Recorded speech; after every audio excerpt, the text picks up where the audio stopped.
Welcome for this second session in track 3 today. And you might have know today that radio in car is one of the hot topic of the Radiodays Europe this year.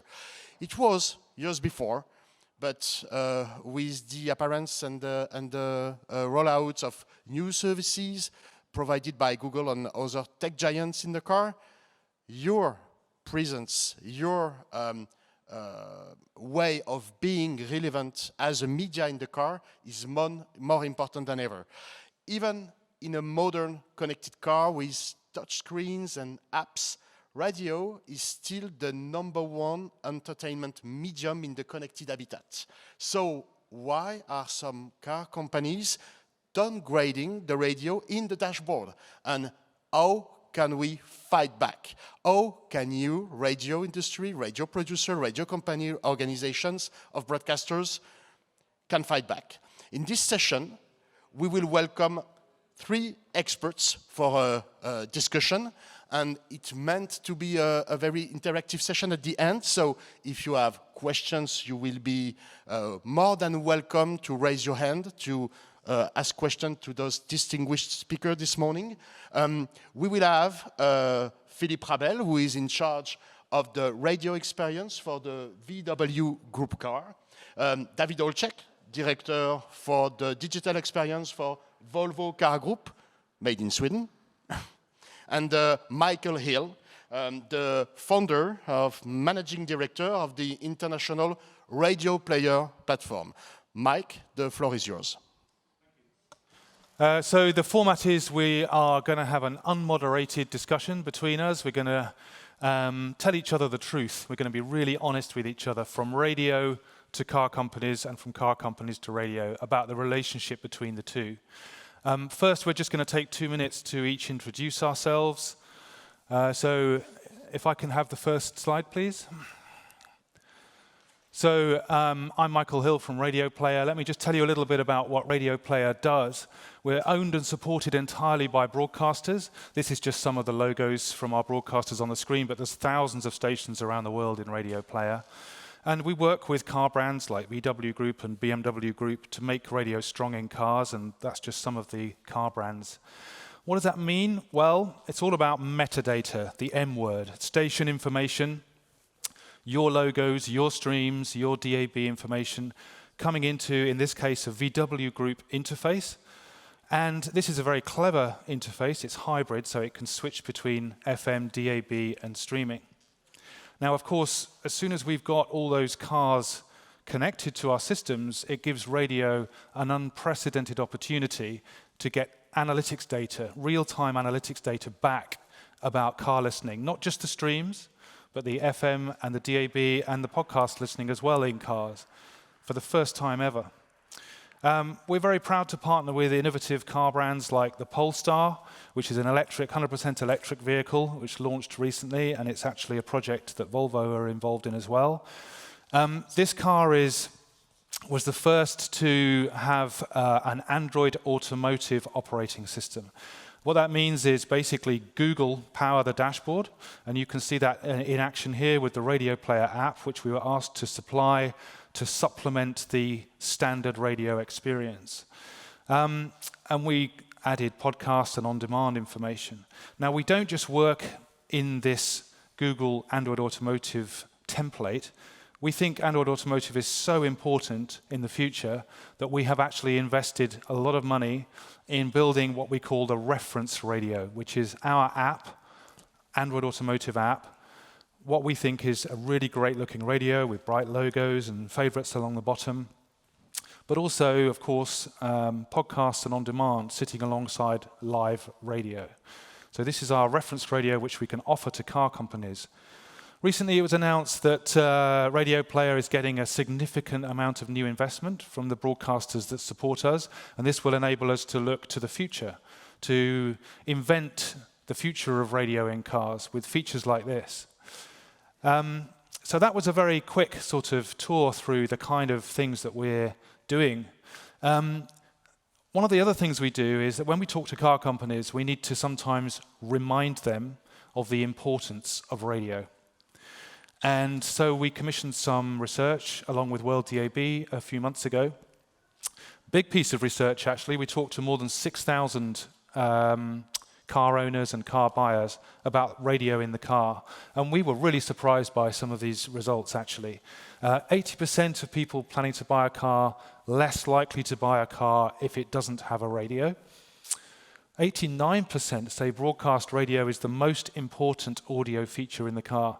That's more than Spotify, that's more than Apple CarPlay, that's more than Android Auto.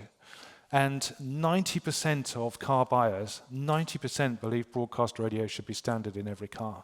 So even we were quite surprised by these figures, actually, but they're really, really positive, and they frame our discussion today.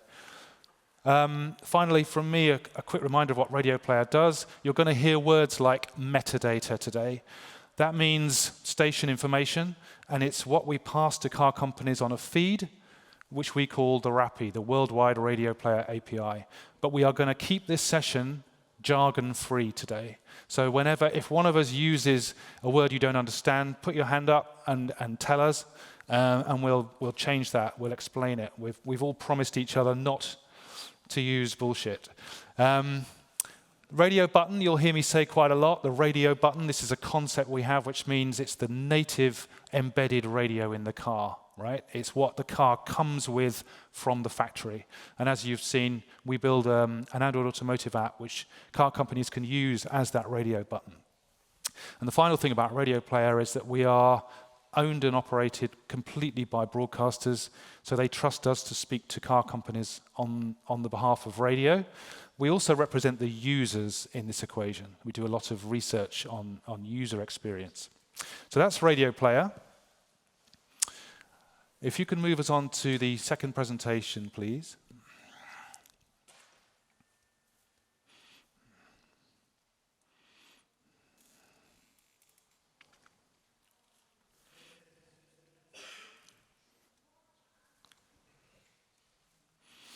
So, until the slides are visible, I will introduce myself. Hi, good morning, my name is Philipp.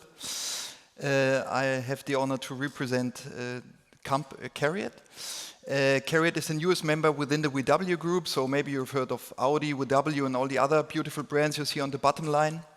But we as a group decided to spin off a software development company who will take the focus on providing a hardware and software stack for all the brands you see below, just to be ready for the future and to compete not only with our currently existing competitors, but also with all the others which are rising up on the horizon.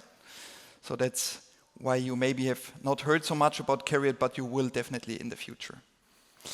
What do I do basically? You see it here on the slides. Basically, most of us have transitioned from Audi or VW to Carriot, so we bring a lot of radio and entertainment experience, but also a lot of passion with us. So that means we know what it means to create a good user experience within all entertainment sources, and especially within the radio context, based on its diversiveness, based on its technical challenges we have to face globally, and of course of all the regulatory stuff and so on, what you see on the market.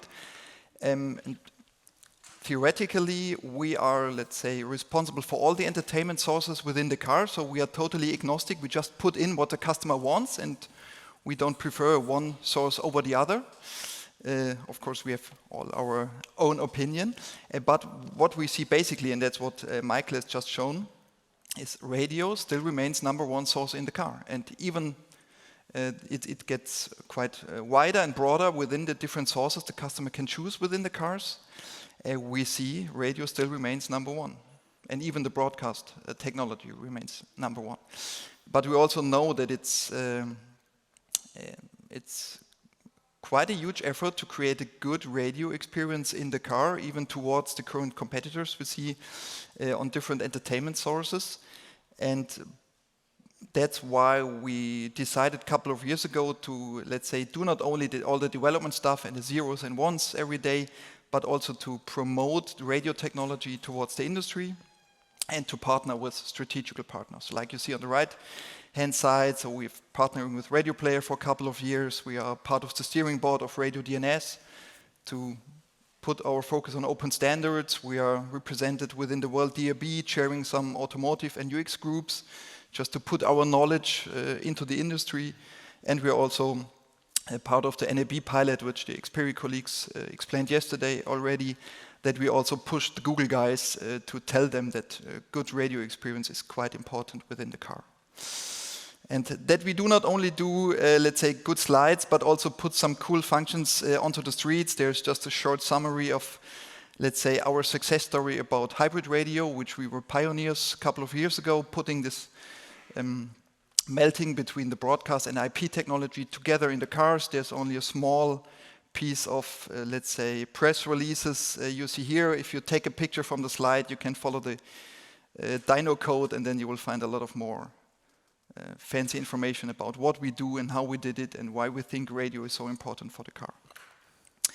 And why we think also this is relevant for the future.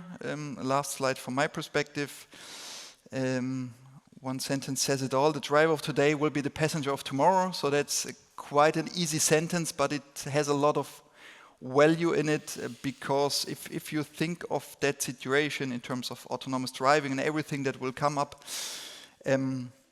it's not only the game that radio has to compete with other media sources in terms of audio.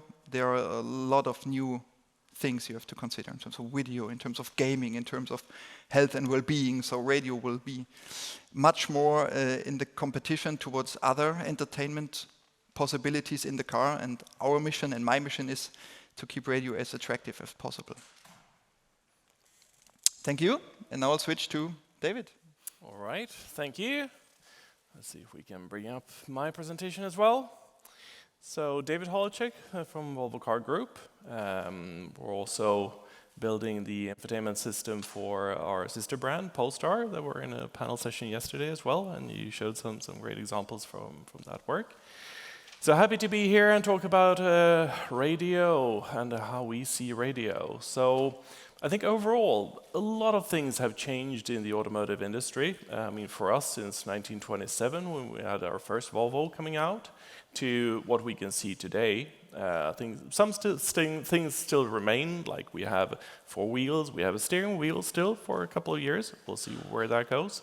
But I would say that within the infotainment space, we've seen some tremendous change over the past 5 to 10 years. I mean, gone are the days of the mixtape that you would just rewind and then play again and again and again and so on. We are part of what we would like to think of as a bit of a revolution in the infotainment industry in automotive. We have partnered with Google to bring in Android Automotive into the cars. But through that, we also enable a lot of great services. So we have Google Maps, we have Google Assistant, the Google Play Store for accessing loads of different apps in the car, similar to what you would have on your smartphone. We've also taken in most of the development so that we do it in-house, which means that we have a lot of potential to bring out new features and so on. And we can do that through over-the-air updates to all our cars. So that's kind of a lot of good sort of prerequisites and enablers from a technical perspective, but we are definitely a human-centric brand. Everything that we do starts with people. So with that, I mean, when we think about cars, it's not really, or sort of audio and radio in cars, it's not really from the technical aspect. It's more looking at what are the needs of our current customers, but also new customers. How are they relating to the radio experience and what that needs to be in the future? We see a lot of regional differences. I'll give you, I think that we'll touch on this a bit later as well, but I mean, looking at AM being a very strong thing in the Americas compared to traditional sort of broadcast and tuner-based listening to radio in China, which is definitely going away. There we can see that more than half of all the radio listening is happening through IP streaming, and it's rapidly, the sort of tuner-based radio listening is rapidly declining to the point where we can actually say, do we need tuners in the car? One important thing is this part, what we call the holy grail of zero interaction. And this is the whole notion of the car radio coming on automatically as you enter the car. So no interaction needed whatsoever. And this is actually, I have a great anecdote here that we, in our new infotainment platform, we said that we would treat all the audio services, media services the same way, which basically means that, you need to press the play button to start whatever, if it's Spotify or if it's a podcast or if it's a radio station. And we actually had an outcry from our customers because there's no other place in the world but the car where you would expect something to start automatically. You wouldn't expect the radio to turn on if you walk into the bathroom or into the living room or bedroom or whatever. There's no other place. But in the car, for whatever historical reason, people expect the radio to just come on automatically without you doing anything, which has been an interesting internal sort of revelation. Data is always being discussed in these areas. For us, it's not an issue. We've moved away from looking at data subscriptions and so on. We include all the data that you need with the different kinds of services. So you can use streaming as much as you want to. There is no limit. That's all included with the car. And last but not least, looking at this as the next step. So currently, and up until now, and still for the next couple of years, I would say that connected features are an added value in the car. It can still provide a great experience even if you're not connected. But from a couple of years on and towards the future, we are actually turning that around and saying that we design the cars to be connected, always connected, which means that if they're not connected, they should still be legally safe to drive, so you can actually drive it back home or wherever you're going. But we're not designing for that use case. We're designing for a world where all the cars are always connected. So I think with that, we have a bit of a stage here for a discussion. And I think you may have the first question.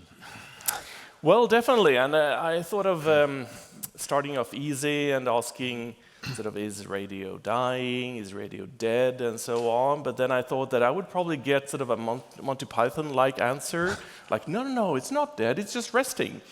But I would provoke a bit in saying that it may not be dead, but in my view, at least, radio as we know it is definitely terminally ill, if not dying right now. Okay, what's the industry going to do about that? You know you're at a radio conference, right? There's 1,200 people here. Yeah, where's the emergency exit? Yeah, you're going to be dead.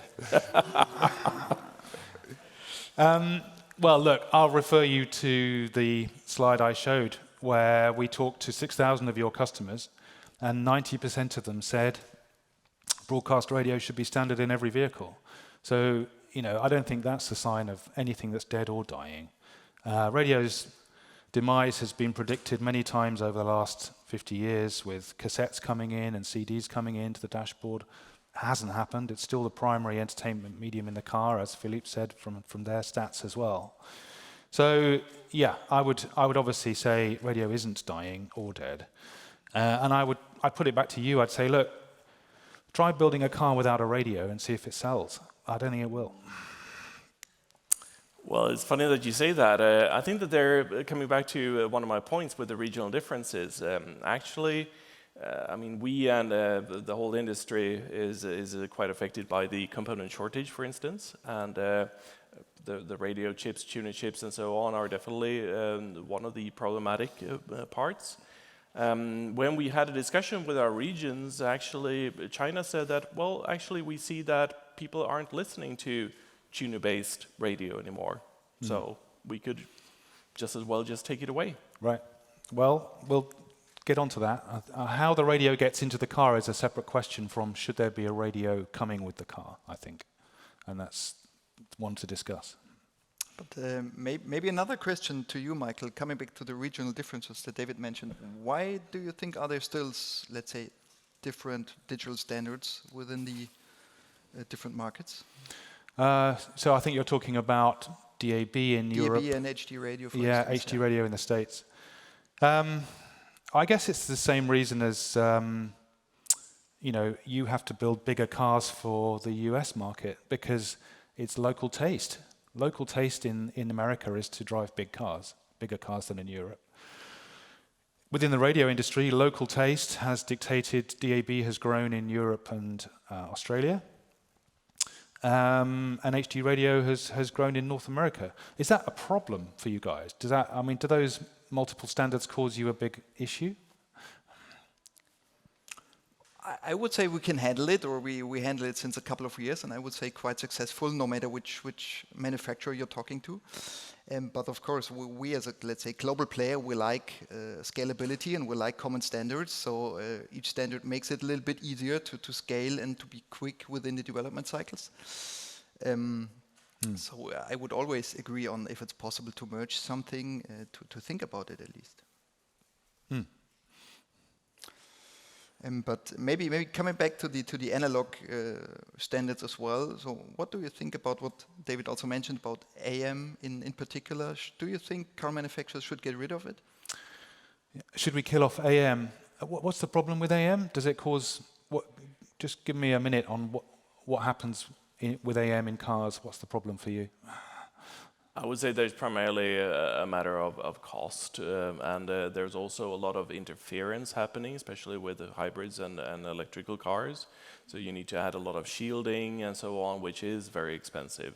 And it's for a very, very narrow use case, I would say, from a global perspective. And there we again have the regional differences. So in the US, we still have a lot of demand for an AM-like experience, or how can we replicate sort of the AM content through whatever means? It doesn't have to be using the AM technology. Yeah, so there is still a lot of listening on it in, as you say, particularly speech stations, news and sport.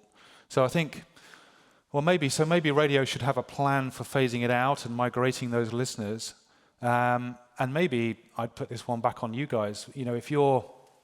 We're unlikely to see regulations which require you to keep AM in the car, I would say. So it's really up to you whether you build AM into your cars or not.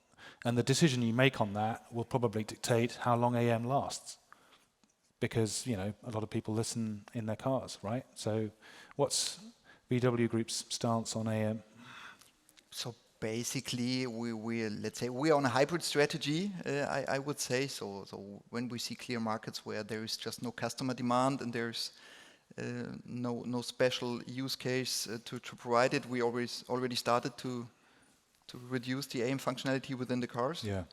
But of course, we always try to find a sweet spot between the sales requests we see and the market demand, and of course the technical efforts on the other side. So it's always kind of balancing the balls between different options, and that's...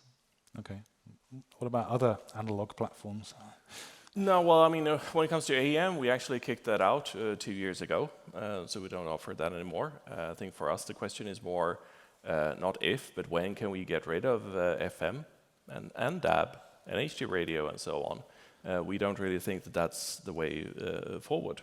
Right. We think that it's an IP-based world in the future. And I think that there is a huge difference from an age perspective as well, that we may be sort of part of the category that has been using radio, traditional radio. But if we look at younger people coming in to the market, they are not as accustomed to it. And again, I don't see myself as a young person anymore. But nevertheless, I haven't, apart from the car, I haven't owned a tuner-based sort of radio receiver for 16 years now. I don't have it at home. But you listen to the radio? I listen to radio, of course, yes. But absolutely not through like FM or AM or those kind of tuner-based solutions. Right. Well, on FM, those crazy Norwegians next door have switched it off and they've done okay. So there may be a path forward there. And maybe one day, I guess, all media content will come over the internet. The question for us is, how long will it take us to get there? I don't know about you, but I test our apps a lot in the UK, and I do a lot of driving. And when I'm listening to a live radio station on a stream, it drops out a lot. It's not particularly reliable. Now, that could be a function of the mobile network coverage in the UK. It could be, you may tell me it's better elsewhere in the world. But the radio listening experience using pure internet streaming at the moment, I don't believe is good enough to support a robust radio experience in the car. So I think, you're right. One day we will get to all media over the internet. Right now, I think we need broadcast. I think we need broadcast, DAB and FM, to keep it stable and robust. What do you think? I would basically agree on that. So we see, let's say, that the current broadcast technology is the best transmission technology when it comes to availability of service. But they are beyond some features like driving out of the coverage of your favorite radio station and so on. That's why then we try to switch on that hybrid model, which only switches to IP when you really need it to save some data, no matter to whom, but to have also this in focus and switch back when you come back to your normal region, and of course add all the metadata you mentioned. So I think currently it's still the best transmission technology if available, and it is, let's say, more available than connectivity connections currently, but it could switch over the time. But we have to take this into account quite carefully, and of course in a strategic cooperation also with the broadcasters, that everybody works on the same goal in terms of customer reach and customer excitement. Mm-hmm. But I would say on that, just to jump in, I actually tried, because I was driving from Gothenburg down here to Malmö this morning, and just for the fun of it, I tried out using only DAB, and it dropped out quite a lot of times. And of course, I can enable sort of the linking to FM so that it automatically switches over, but the DAB coverage isn't there either.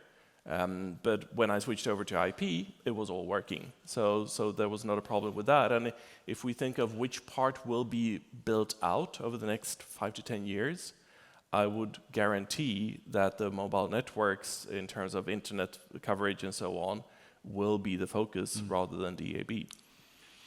Right. But maybe beyond, let's say, the technical transmission, what do you think, Michael, as a representative of the radio industry, what's the biggest fear in terms of competition? The biggest fear? Yeah, for the radio broadcasters right now. In the car, the biggest fear is losing prominence, I think. So losing that radio button. You guys making a stupid decision and not looking at our research and burying the radio 3 menus down under audio, right? That's our biggest fear. And that's why when we partner with a car company, we don't ask for money.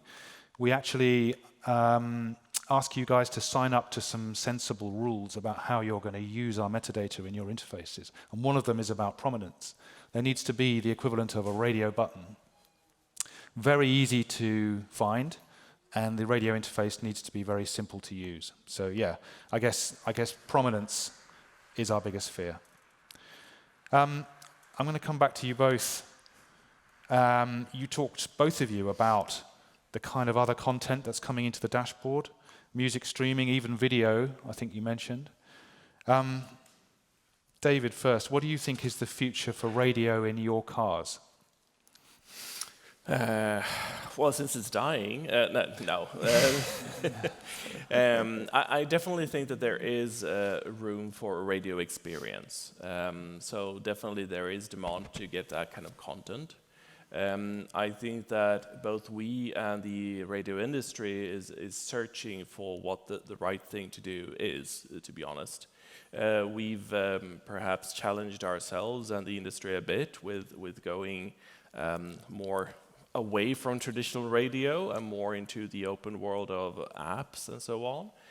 We see that not all of those experiences translate well into the car experience. Mm-hmm. So I think that there is definitely room for improvement and working together on finding sort of the right way forward. But I do think that it's not a clear-cut path forward right now, so we need to figure that out. Philipp, what's the future for radio in VW Group cars? I would agree on what David just mentioned. So as mentioned before, I mean, it's also a luxury situation that we do not only care about radio, but also about all the video and even gaming stuff within the car. So it's quite a good starting point. But as mentioned, we know it's still the number one source in the car. It's I mean, linear radio by itself is the most, let's say, favorite source towards our customers. I would say. But always keeping in mind that you have the possibility to seamlessly switch between the different driving situations, between the different experience mode you want to experience in the car, if you're driving alone or accompanied, or if you're resting or charging. Yeah. So we need just to provide a seamless transition between all the different possibilities and try to keep them all on the same level when it comes to visual experience, when it comes to personalized experience, what you mentioned before, some contextual experience. So from my understanding, we just need to make sure that radio also reaches the level of cross-media switching and availability of knowing what do you listen, when do you listen, where do you listen, and try to propose and include this into a whole user experience. Right. So this is okay. the challenge. So talking about making radio searchable, personalizable, integrable with the rest of your digital world in the cockpit. Yeah. Okay, interesting. How would you guys say radio is perceived internally at your company? Are there any challenges there for the radio industry? I would probably think, yes, it's let's say diverse. I would say, of course, you have this entertainment and radio lovers like my team does. We're passionate in doing the best radio experience since 20 years, of course. But on the other hand, of course, it's something which has always been there and which, let's say, is a standard function in every car, also as you mentioned. So I would say it's depending on whom you ask. If you ask our marketing guys, and I would say they're probably now keen on what's trendy and trending currently, like podcasts, like other streaming sources. And depending on, of course, also on the business model behind, is there a business model? Can we maybe earn some money towards the customer options and offering some products? It's sometimes a bit challenging to keep the prominence of radio, let's say, up to the guys. But we are doing a good job, I would say. Volvo? Yeah, I mean, the main thing I would say that's being asked, at least from a management point of view, is, again, when can we get rid of the remaining tuners? So the underlying thinking is that radio, as we know it, is not needed anymore. That's a thing of the past. I think that we face a similar challenge when it comes to the development, actually, of those solutions. Where we see that, again, most developers are perhaps younger. They may not even have a driver's license, to be honest. They're not used to broadcast radio the way we might know it. So their initial thinking when it comes to radio, okay, so it's this old thing where you need to manually dial to a frequency. That's radio, right? And then they build some kind of interface for manually tuning the frequency, because that's what radio is about. And then they can focus on the things that matter for real. So I think that we're sort of in between those two worlds, and I think that we do need the help of your research and so on to build a case for a new radio experience in the car, which is not based on the traditional truths, but something that can actually offer things that provide value to our customers for real. Mm-hmm. I'm going to jump to a question which I really want to ask, because we might run out of time, and I just want to ask it. So I'll ask you first, David. Why are car companies letting Google take over their dashboards? What's in it? In it for you? What's in it for the driver? I would say two things. I mean, first and foremost, we're not letting Google take over. We've realized that, as a car company, we cannot do everything. I mean, we're great at building fantastic cars. Building infotainment systems, navigation systems, digital assistants is not what we're best at. And looking at the traditional suppliers in those areas, they have not evolved at all as quickly as some of the modern sort of consumer electronics versions. If you look at traditional automotive navigation systems, they have been great and are still doing a great job. but they cannot keep up with a thing like Google Maps or say Apple Maps or someone else. So I think it's really about partnering, about realizing that you can't do everything yourself. That it's all about collaboration, partnering up with the best in the field, and seeing how we can offer some great experiences to our customers. Philipp, your company spends millions of euros making beautiful screens and interfaces. Then when I get into one of your cars and plug in my iPhone to charge, it becomes Apple. And it might as well be a Hyundai or a Toyota or anything else. Why are you letting Apple take over your screens in that way? So basically, I would say the answer is quite clear because the customers are demanding it. So that's mainly the fact. Of course, from a customer point of view, your personal goal is to keep your ecosystem with you all day long, no matter you do not want to have a transition, some kind of transition phase when entering the car. So from a customer perspective, it's quite obvious. And of course, even from a business perspective, I would say there is some business interest in providing those features which are attractive to the customer, which the customer ticks in to have it in the car. In terms of a seamless entertainment experience, as a car manufacturer guy with its own holistic understanding of how to entertain the customer within the car, I'm fully convinced there are better solutions than this, because as you mentioned, every car would look like the same, and all the effort or all the learnings we have done over the last 100 years, they are just gone or interpreted differently. So I think it depends who you're asking. Right, okay. Now how are we doing for time? Because I want to leave some time for questions at the end. It's 37 right now. Yeah. Okay. So maybe a few more questions to each other. Have you guys got anything you want to ask the radio industry? Sure. My question would be, according to the challenges, let's say, on each side we've spoken of, what do you think? Who's got the ball right now? Is it the car guys, who are always easy to blame, or is it the radio industry, which is always easy to blame because they are so diverse and so regional and so specific in terms of scalability? So what do you think? Who's got the ball? I don't like that question because it implies we're on two different sides, right? That's not good. I think I know what you mean, though. Kind of whose move is it next? And I think, to be honest, it's radios. You know, this is ours to lose. It's like we're half-time in the football match and we're 3-2 up. Okay, so we can't be smug. We can't go into the second half thinking we're going to win this, right? We need to be really focused. We cannot take our place in your cars for granted. We need to work really hard to maintain that by working with you.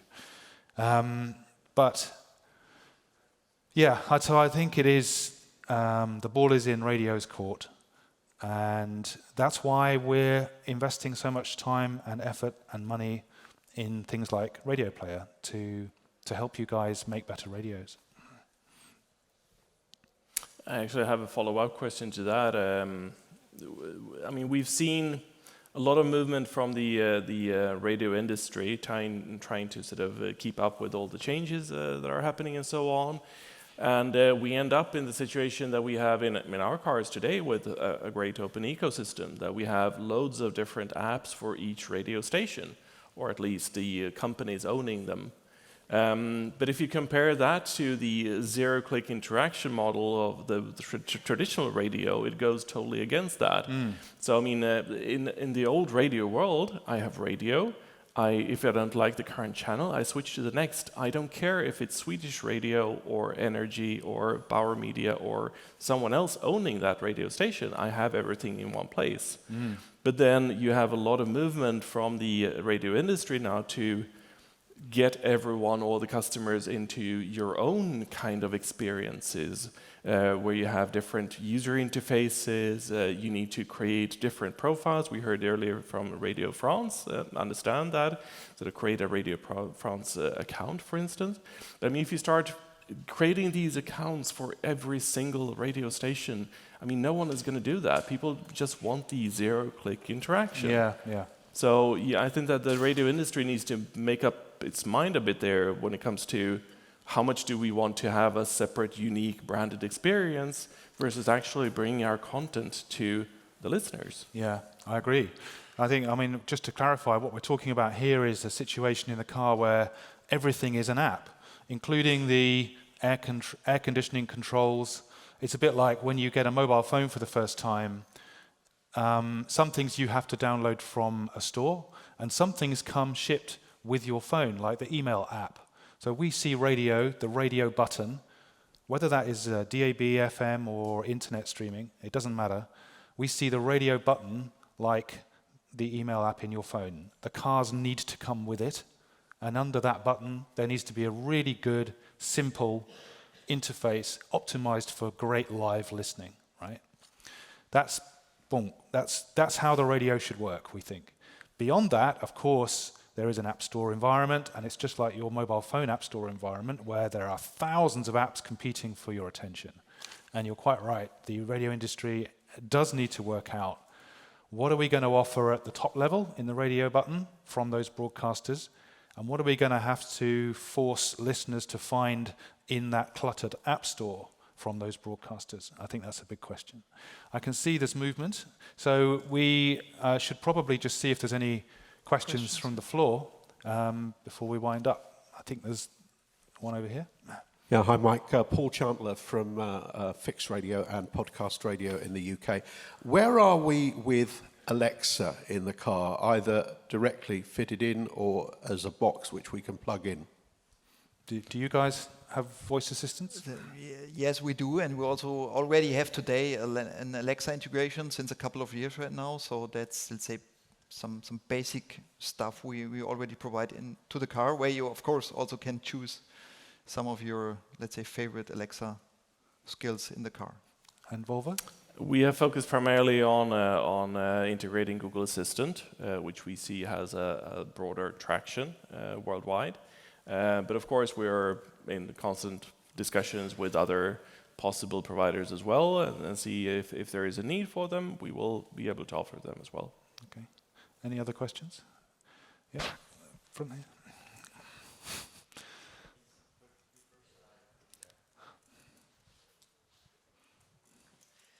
Sorry, yeah. Hi, so I have two very different questions, so I'm going to hold on to the mic just a second.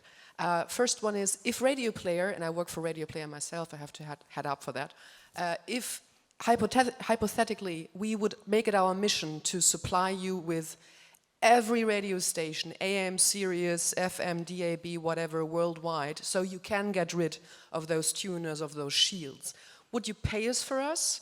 Would you pay for that service, or would you expect the customer to pay for that radio subscription worldwide thingy? Excellent question. Of course, we would let the customer pay eventually. No, but I think that it's we see that there is, of course, a monetary value in a lot of these services and experiences. That's a matter of how we distribute that cost among sort of between ourselves and with our customers and so on. I think that that's something that can be discussed. Okay, fair enough. And the other second question is, there's not just one entertainment source in the car anymore. I have something for the driver, I can have something completely different in the back seat. There's even individual loudspeakers. What is your take for radio on that instance, where we compete not only with other radio stations, but also with Netflix and Spotify and the news? I would say it needs to fit perfectly within this new experience. So that means a personalized experience probably on every seat of the car, so that each user can listen to what he wants when he wants. And of course, we need to, let's say, take advantage of this, let's say, good existing user experience and enrich it with all the other sources we see in the car in terms of a good holistic experience. So I don't think you will have that one experience in the car which fits to everyone. So you just need to puzzle together all attractive aspects individually enriched with what the customer wants in his car. Thank you. I would add to that actually, because there's been a lot of activity in the car industry when it comes to rear seat entertainment and creating solutions that you can distribute the sound through multiple sources to multiple places within the car. But if we look at our customers, most people that get into the back seat, at least the younger generation, definitely, they have their headphones on. They're already listening to whatever they want to listen to. There's no point in creating these very complex systems with multiple sources and distribution in the car, because they already have their headphones, they're already listening to whatever they want to. The question is, how do we integrate those wearable devices into the car so that the driver can actually talk to someone in the back seat who has noise-canceling earphones in and will not hear you? Maybe they don't whatsoever. want to talk to each other. Yeah, no. Do we have time for any more questions? Or yep, one more over here. My name's George from Radio Centre in the UK. Thank you for that session. Really interesting and great to hear kind of an open and honest chat. Mike, your analogy of radio, we think in the industry, radio should be like the email or the weather app. When you download your phone, it's just there. Philip and David, do you agree with Mike on that? And if not, why? Basically, I would personally fully agree on that opinion, and that's why, let's say, we are still pushing that kind of strategy forward. To be honest, unfortunately, I cannot make any cool product announcements as of today, but I'm sure you will see a similar experience in the future as well, and it will be quite thrilling if you might have a look at it sometime.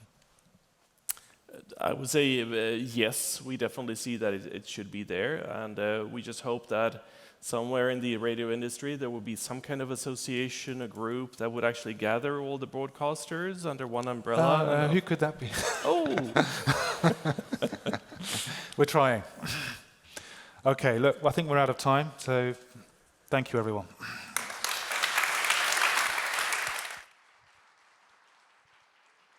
Thank you very much. And as we said in the other panels, this is not the Cannes Film Festival, so there's no VIP area. So you can meet and greet with these distinguished speakers. So take the chance.